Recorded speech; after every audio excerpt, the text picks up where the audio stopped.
My name is Margaret Ellis, and the day my husband died was the day my world collapsed. I can still hear his family's voices echoing in my ears, sharp, cruel cutting, deeper than any knife. "You killed him?" they screamed, pointing fingers at me as if grief wasn't heavy enough. At his funeral, instead of hugs or kind words, I was met with accusations and icy stares. The coffin was barely in the ground when they slammed the door in my face as though I were some stranger who had ruined their perfect son. And when the debt collectors came knocking with their grim faces and endless bills, they even took my wedding ring, the last piece of him I had left. That was the moment I realized not only had I lost my husband, I had lost everything else too. The days after the funeral blurred together, each one carrying a new humiliation.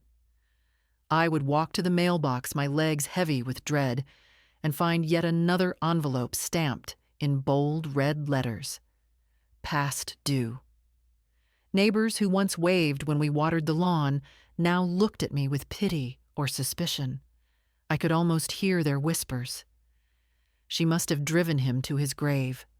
At night, the house was unbearably quiet. For decades, it had been full of footsteps, arguments, laughter, and Sunday dinners. Now I could hear the hum of the refrigerator and the tick of the clock on the wall, reminding me of how empty my life had become. I would sit in my chair in the living room, staring at the shadows, wondering how I had gone from being a wife of 32 years to being cast out as if I were nothing more than a stain on the family's name. His brothers came by only once just to tell me they wouldn't be helping. "You're not our responsibility." One of them said, his voice flat. "He left a mess, and that's on you." They didn't stay long. In fact, they didn't even come inside. They stood on the porch, said their piece, and left me standing there alone, holding the screen door open, as if I were the one who had wronged them. The debt collectors were relentless. They came with clipboards, with cold eyes, with practiced speeches about obligations and signatures. One afternoon, a man in a cheap gray suit walked straight into my kitchen and pointed at the toaster. "That's ours now," he said. I told him it was ridiculous that nobody repossessed a toaster. He smirked and wrote it down anyway. The worst moment came when they demanded my wedding ring. I begged them, pleaded, tears rolling down my face, but they said it was collateral. They pried it from my trembling fingers while I felt like they were tearing away the last fragment of dignity I had. I tried to work things out with the bank, but even there I was treated like a nuisance. "Mrs. Ellis, you should have known about his accounts," the manager told me, adjusting her glasses with impatience, as if 30 years of cooking meals, raising children, and keeping a household somehow meant I should have also been monitoring every financial document he ever signed. I left that office with nothing but shame burning in my cheeks. Nights were the hardest. The bed was cold and vast without him, but it wasn't only grief keeping me awake. It was fear. What if I lost the house? Where would I go? Would I be one of those widows you hear about in small towns, forced to move into a rundown trailer, living on canned soup and charity? I wasn't afraid of hard work. I had worked my whole life. But I was terrified of being forgotten, of becoming invisible, of having no place in the very family I had given my best years to. As the weeks went on, I began to notice things about Daniel, my husband, that I had ignored before. There had always been late nights at the office, unexplained trips, phone calls he'd taken outside. I told myself he was working hard for us for the life we had built. But now, with every new bill that arrived, I couldn't help but wonder, what had he really been doing? Was there more to his death than the heart attack the doctors described? I wandered into his office one afternoon, a place I had rarely entered when he was alive. It smelled of old coffee and dust. Papers were stacked high on the desk, bills and receipts scattered like confetti. I started to sort through them, desperate for answers for anything that could explain the avalanche of debt crashing over me. That was when I noticed a bottom drawer in his desk that wouldn't budge. It had a small lock, one I had never seen before. My heart skipped. Why had Daniel locked away only this drawer? What was so important or so dangerous that it had to be hidden even from me? I searched the office for the key but found nothing.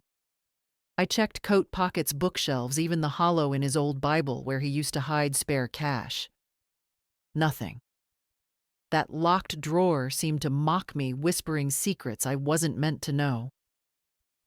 I sat on the floor, staring at it for what felt like hours, my palms sweaty, my throat dry. Somewhere inside that drawer, I was certain lay the truth about the man I had married, the truth about why I was drowning in debt while his family spat in my face. By the time I dragged myself to bed that night, the image of that locked drawer haunted me more than the collectors, more than the whispers of the townspeople. Because if there was something hidden in there, it meant Daniel had been hiding from me too. And if he had been hiding something, then maybe, just maybe, the story his family screamed at me wasn't the whole truth. I didn't know then that forcing open that drawer would be the first step toward reclaiming my life. All I knew was that grief had turned into suspicion, and suspicion into a restless determination I couldn't quiet. The days after discovering that locked drawer weighed on me like an unspoken dare. I tried to carry on with the routine of life, drinking weak coffee in the morning, staring out at the quiet street, pretending to read the local paper. But my thoughts always returned to that desk. Every time I walked past Daniel's office, I felt the drawer calling to me like a voice I couldn't quite hear, but couldn't ignore either. The town didn't give me much time to sit in silence. People in small American towns are quick to rally when you fit their picture of a widow, sad but dignified, baking casseroles for church suppers, accepting condolences with a trembling smile. But I wasn't that kind of widow. Instead of pity, I was met with suspicion. When I went to the grocery store, I could feel the stares as I picked up a carton of eggs or a loaf of bread. 2 women whispered near the produce aisle, their words soft but sharp enough to slice. "Poor Daniel," one said. "She must have driven him to it." The bank called again, their tone less patient than before. I tried to explain that I didn't know about his loans, that Daniel handled all the finances. The man on the line sighed, clicking his pen into the receiver as if I were wasting his time. "Mrs. Ellis, ignorance isn't an excuse. These debts are in both your names." I hung up before the tears could spill, but the humiliation burned deep. One night I stood in Daniel's office with a flashlight, staring at that stubborn drawer. My hands shook as I gripped a screwdriver, telling myself I just needed answers. The lock resisted at first, but I pressed harder, twisting until I heard the snap of metal. The drawer slid open with a groan, as if exhaling secrets it had kept too long. Inside were neat folders, each labeled in Daniel's tight handwriting. At first glance, they looked like business documents, contracts, invoices. But as I leafed through them, I realized they weren't ordinary papers. There were ledgers filled with numbers that didn't make sense, amounts far larger than anything tied to his modest insurance agency. Bank statements from accounts I'd never seen, some with addresses overseas. Scribbled notes with initials I didn't recognize. Arrows pointing to cash transfers and coded phrases like "clean through trucks" and "night deliveries." My stomach clenched. I had stumbled onto something darker than unpaid bills. Daniel hadn't just left me debt. He had left me a map of something illegal. For a moment, the room spun around me. I dropped the papers back into the drawer and pressed my palms against my knees. The man I'd built a life with, the father of my children, the one I defended at every church potluck and family gathering he had been laundering money. My Daniel, the man they claimed was so pure compared to me, had been knee-deep in crime. A strange feeling rose in my chest, cutting through the fear. It wasn't relief exactly, but it wasn't despair either. It was power. For weeks I had been powerless, blamed, abandoned, stripped of dignity. Now in my hands, I held proof that the man they idolized wasn't the saint they remembered. Proof that I knew something they didn't.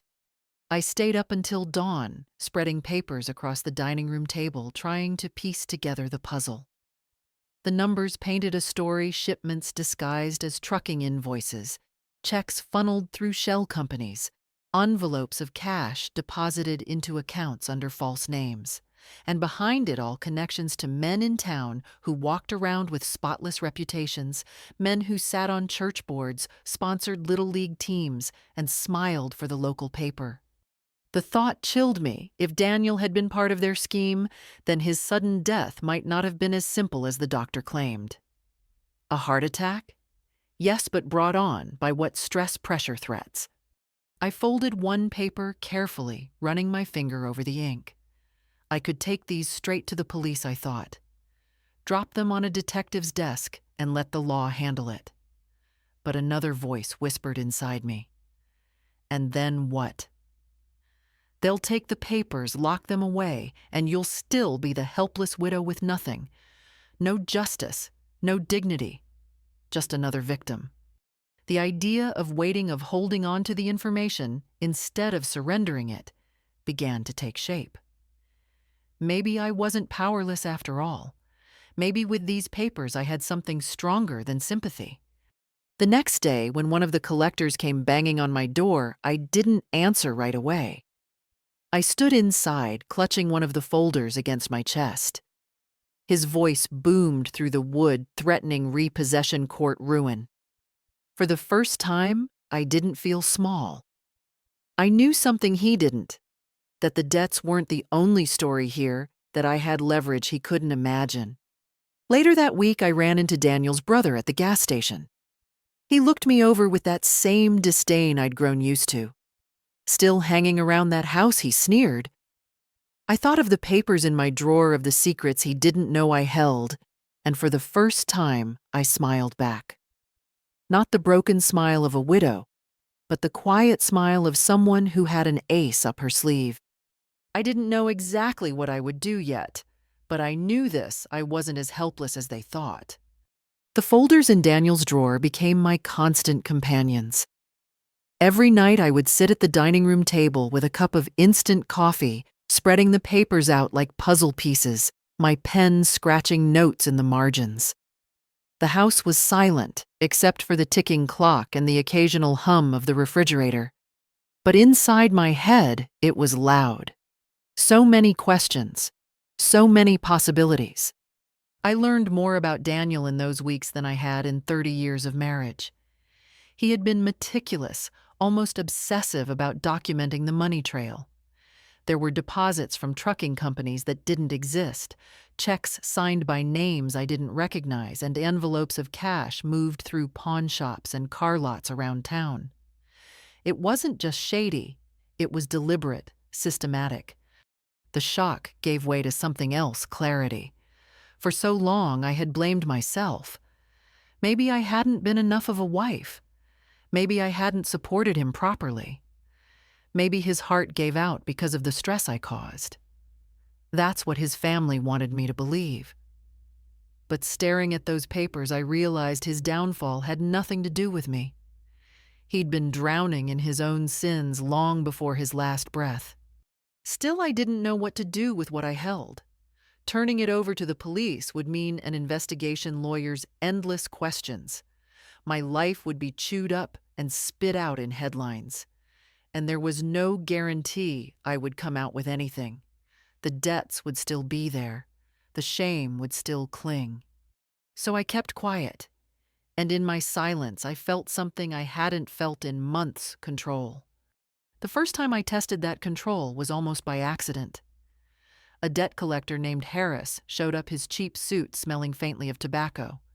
He sat at my kitchen table, tapping his pen against a stack of forms, ready to strip away whatever I had left. Instead of begging like before, I slid a folder halfway across the table. "You ever heard of golden freight lines?" I asked casually.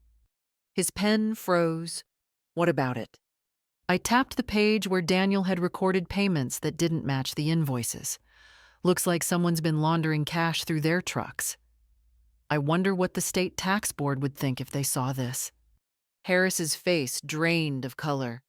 He shuffled the papers back toward me, cleared his throat, and gathered his things in a hurry. Maybe we can renegotiate your payment schedule," he stammered before bolting for the door. For the first time since Daniel's death, I laughed.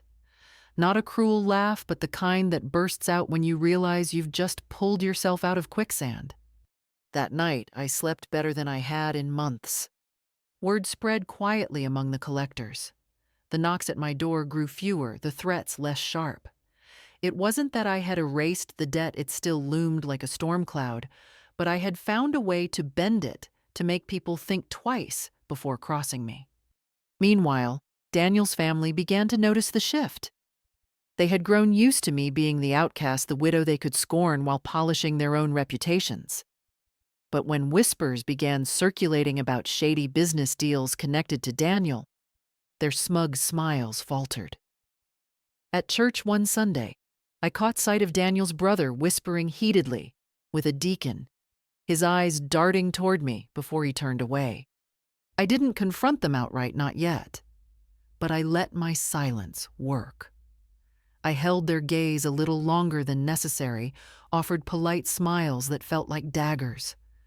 The more I said nothing, the more they seemed to suspect I knew everything. With each passing day, I grew bolder. I took a job at the library shelving books and chatting with the regulars. It wasn't much, but it gave me a routine, a reason to leave the house with my head held high. People began to greet me differently, not with pity, but with curiosity. "How are you managing, Margaret?" they asked, their voices tinged with something else now. Respect, maybe, or fear. But the truth was I wasn't managing. Not really. The bills still piled up, the accounts still drained. Yet every time I unlocked that drawer and touched those folders, I felt a surge of possibility. I wasn't just a widow anymore. I was the keeper of secrets. The turning point came one evening in early November. I received a letter from Daniel's brother, an offer to buy my house. The price was laughably low, a vulture circling what he thought was a carcass. I stared at the letter until the words blurred, then picked up the phone. "Tell your client," I said evenly to the lawyer who had sent it, "that if he wants this house, he should worry less about me and more about the offshore account in Belize." The silence on the line was delicious. "Excuse me," he muttered. "You heard me?" I replied, my voice steady. "Belize? Check the dates? Check the transfers? And then tell him I'm not selling." I hung up before he could answer. For the first time, the power wasn't just in the papers, it was in me. That Thanksgiving, I didn't sit alone at the kitchen table with a frozen dinner like I had planned. Instead, I drove past Daniel's sister's house where the family had gathered, cars lining the driveway. I didn't stop. I didn't need to. I parked across the street for just a moment, long enough for them to see me sitting behind the wheel, my eyes steady. Their laughter dimmed as they noticed. One by one, they turned to look. And in that silence, I felt something shift. I wasn't invisible anymore. The days after Thanksgiving felt different. For months, I had been the widow they pitied, the scapegoat they blamed.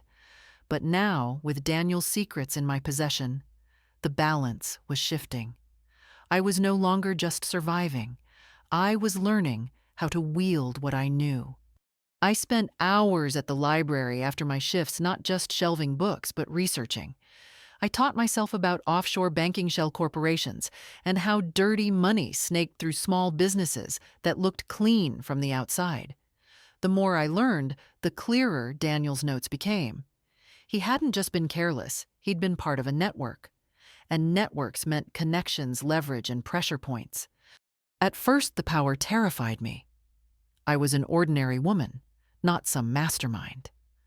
What business did I have going up against men who wore expensive suits and shook hands with mayors?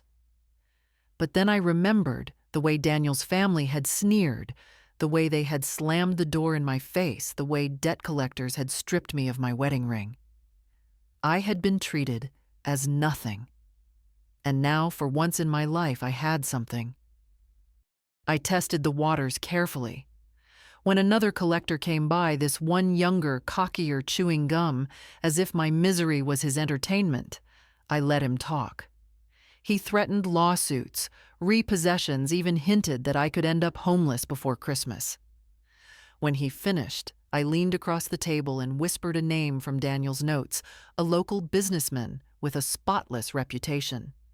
His smirk vanished. "Where'd you hear that name?" I smiled faintly. "Let's just say I know more than you think. And unless you want certain things to surface, you'll back off." He left in a hurry, and for the first time I felt the thrill of turning fear around. But it wasn't just the collectors who began to change. Daniel's family grew uneasy, too. They had always been so loud, so sure of themselves. Now, when I walked into the grocery store, they avoided my eyes. At church, they whispered among themselves, their voices tight, their glances quick. It was as if they could sense I was holding a storm above their heads, one clap of thunder away from breaking. I didn't reveal everything. I didn't need to. Sometimes silence is the sharpest weapon.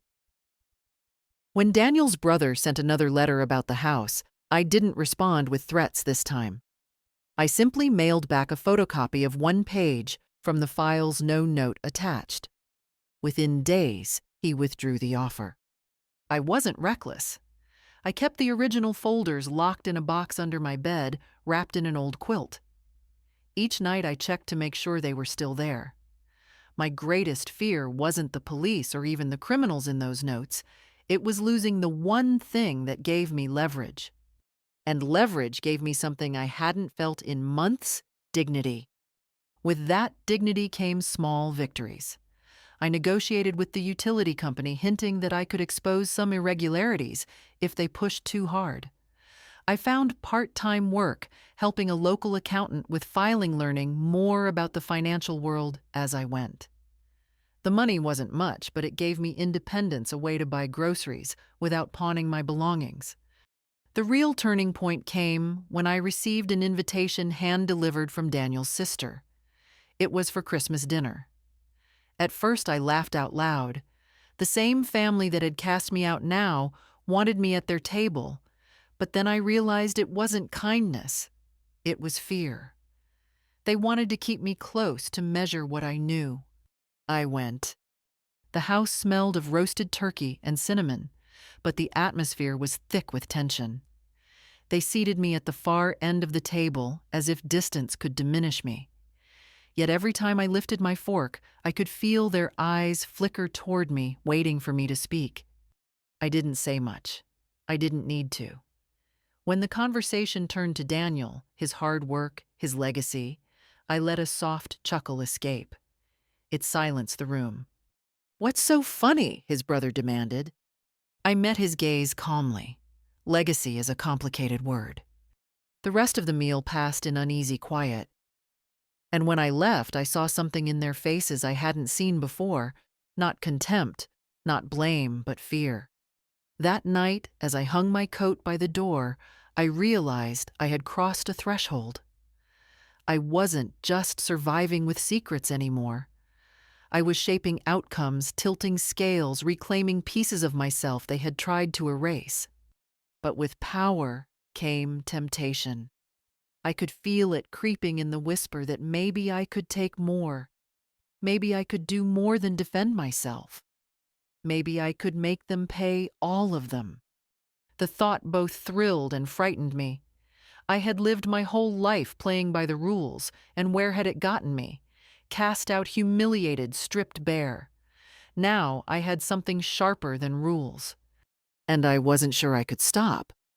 The shift in the air around town was subtle, but I felt it.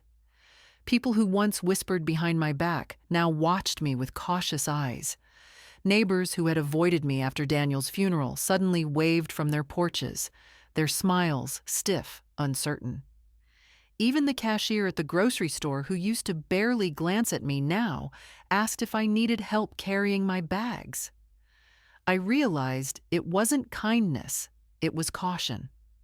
Somehow, without speaking a word, I had become someone they didn't want to cross. Daniel's family felt it too. His brother, who had always strutted around like he owned the world, wouldn't meet my eyes when we passed in town. His sister avoided me altogether. The same people who had thrown me out of their homes now acted as if they were the ones unwelcome. And I let them squirm. It should have been enough, that small taste of power. But it wasn't. The more I flipped through Daniel's folders, the more I realized how deep the rot went. There were names I recognized: men who sat on church boards, who hosted charity fundraisers, who shook hands at the 4th of July parade. The very people who claimed the moral high ground were the same ones pocketing dirty money. I began to see them everywhere: the mayor waving at children on Main Street, the banker sipping coffee at the diner, the deacon bowing his head in prayer. All of them smiling like saints while their names were scribbled in Daniel's ledgers. It made me furious, and it made me bold. I started making phone calls. Always anonymous, always brief. A whisper about a business deal gone wrong. A hint about an offshore account. Just enough to rattle them. Soon rumors spread like wildfire. At the diner, I overheard two men muttering about a councilman's problems. At the hair salon, women clucked their tongues about a banker under scrutiny.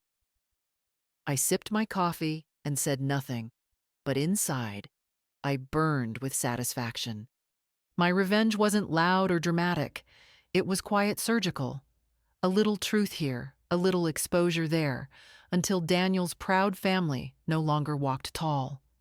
Their reputations crumbled one by one under the weight of secrets they didn't even know I held.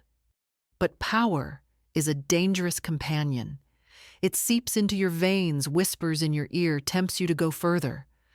I began to dress differently, no longer in the muted clothes of a grieving widow, but in colors that demanded attention.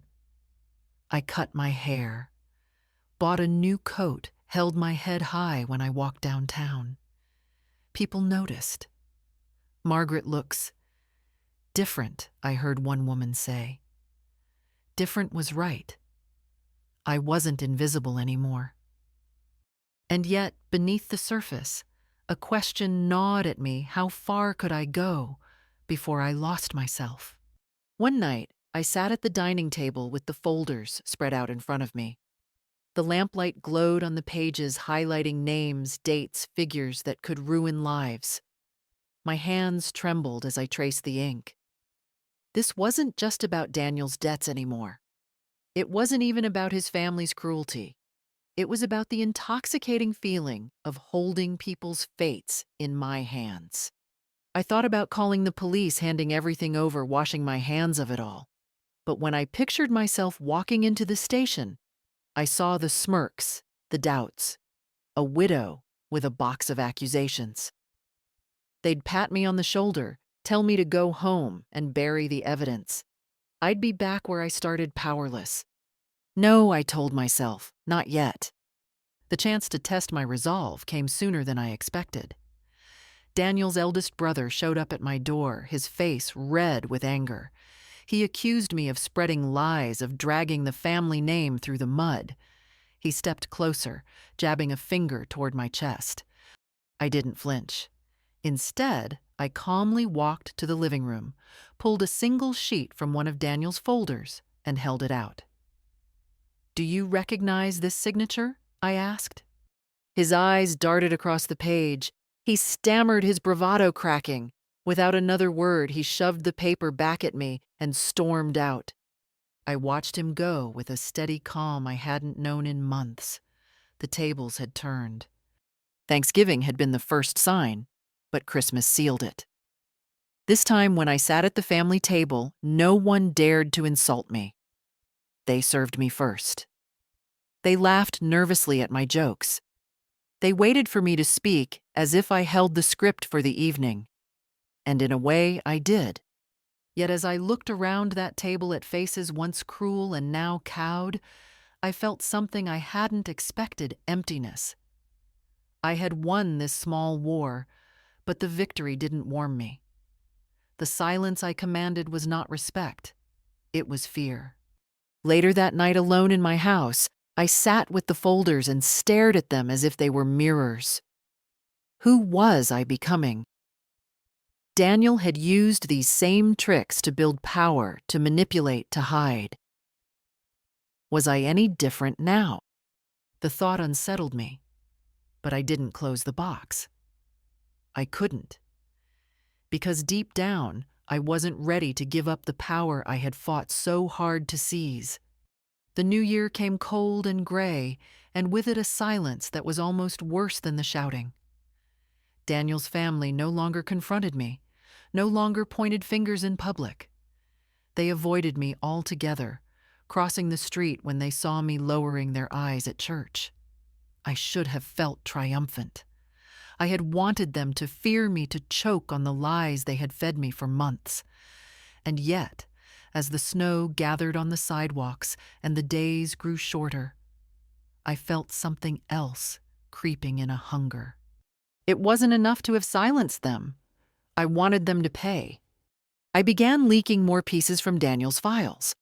Not to the police, not to the newspapers, but in whispers, notes slipped into mailboxes, conversations overheard at the diner. I never signed my name, but the information was too precise to ignore. An alderman's undeclared income, a businessman's hidden debt, a councilwoman's suspicious donations. The town buzzed with gossip, and though no one said it aloud, I could see it in their eyes. When they glanced at me, I was the source. Daniel's family started to fracture under the weight. His brother lost a lucrative contract after rumors of unpaid taxes spread. His sister's husband pulled away from her, unwilling to face the shame of being tied to scandal.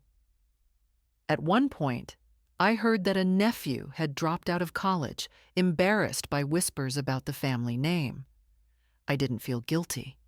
For every insult, every slammed door, every cruel word at my husband's funeral, I told myself this was justice. But justice, I realized, had a taste. And once I had tasted it, I wanted more. I began to dress with purpose new blouses, a tailored coat shoes, that clicked on the pavement like punctuation marks. I looked people in the eye when I spoke, daring them to dismiss me. At the library, patrons greeted me with respect, some with caution. Even the pastor who had once preached about Daniel's noble soul now shook my hand with a nervous smile. Power radiated from me, and I fed on it. Still late at night, when I spread the folders across the table, doubt crept in. I would trace the numbers, the names, the arrows pointing to hidden accounts, and hear a voice inside me.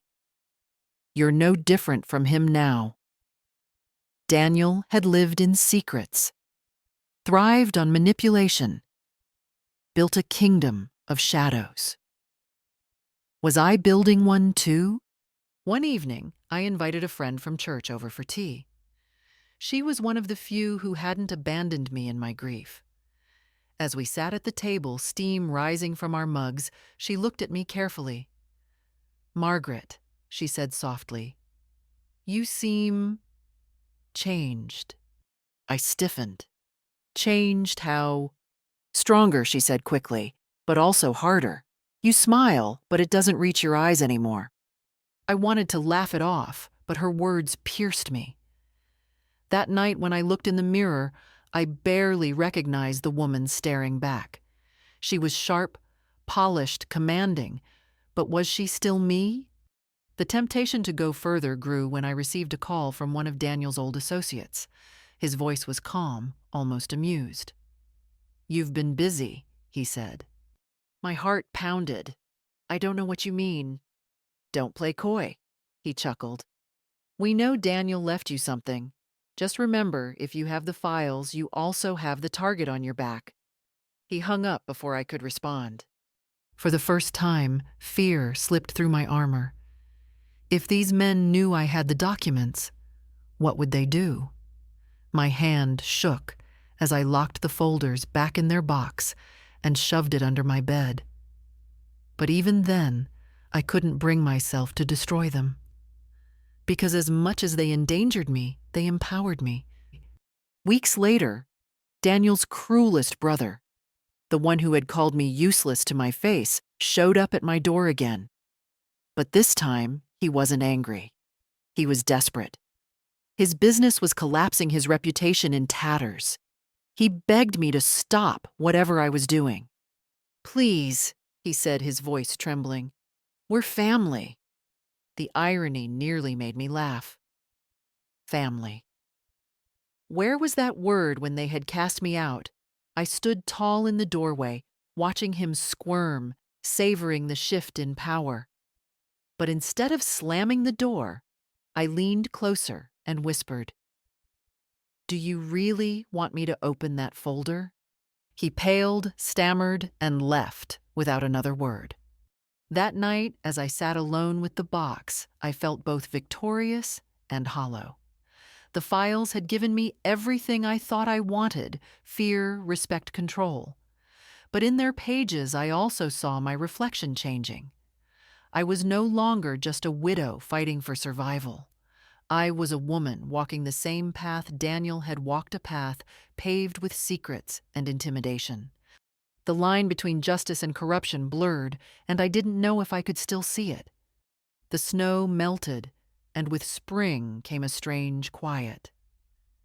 Daniel's family had crumbled under the weight of their own secrets, and the town no longer whispered about me with scorn. Now they whispered with caution. I had gotten what I wanted: justice, or at least something that looked like it. But late at night, when the house was silent, I would sit at the kitchen table staring at those folders and wonder if I had gone too far. One Sunday morning, I walked into church wearing a new dress, my hair neatly styled, my back straight. People greeted me with smiles, even deference. But when the choir began to sing, I felt no comfort. Instead, I looked at the cross on the wall and thought about Daniel, how he had hidden so much behind that same polite smile, how he had shaken hands and bowed his head while living a double life. A shiver ran through me. Had I become him? The answer came slowly, in the small ways I caught myself enjoying their fear. I liked the way people paused before speaking to me, the way Daniel's family avoided my eyes. I liked knowing I had the power to ruin them further if I chose. Revenge had given me back my voice, but it was changing the sound of it. Then one evening, a knock came at my door. It was Daniel's brother, the same one who had once shouted that I was useless. But this time, he wasn't shouting. His shoulders sagged, his face pale. He asked if we could talk.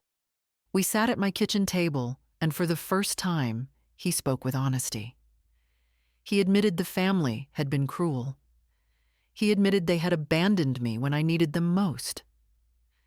His voice cracked as he confessed he had lost nearly everything: his business, his friends, his standing in town. And then he begged me, not with arrogance, but with tears in his eyes, to show mercy. Something shifted inside me as I watched him. Months ago, I would have reveled in his misery. But now, seeing him broken, I realized I was standing at a crossroads. I could destroy what was left of him, or I could end the cycle. For the first time, I wondered if victory wasn't in crushing my enemies, but in choosing not to. That night, I opened the box one last time. I spread the papers across the table, the names and numbers staring back at me like old ghosts. I pulled out an envelope, filled it with copies of the most damning documents, and addressed it to the state authorities. My hands shook as I sealed it. I wasn't doing this to destroy the family. I was doing it to close the chapter, to finally let the truth stand on its own without me pulling the strings. A week later, investigators began to circle the town. Quietly at first, then louder. Some of the men Daniel had worked with were questioned. Others stepped down from their positions. The family panicked, but this time, it wasn't me they feared, it was the truth. For the first time since Daniel's death, I slept through the night. Not because I had one, but because I had let go. I sat on my porch that spring evening, the sun setting behind the trees, and breathed in the warm air. The house was still mine. My dignity was still mine. And most importantly, my peace was finally returning. Revenge had given me back my strength, but forgiveness, strange and fragile as it felt, was what gave me back myself. So to those of you listening now, I'll say, this: never let anyone strip you of your worth. Stand tall even when the world calls you useless. Fight back when you must. But remember, the greatest victory isn't in the fear you create, it's in the peace you find when you finally lay your burdens down. Share my story if it speaks to you. Tell others that justice isn't only found in anger, but also in choosing when to stop. And if you've ever been broken, remember you're not finished yet. The end.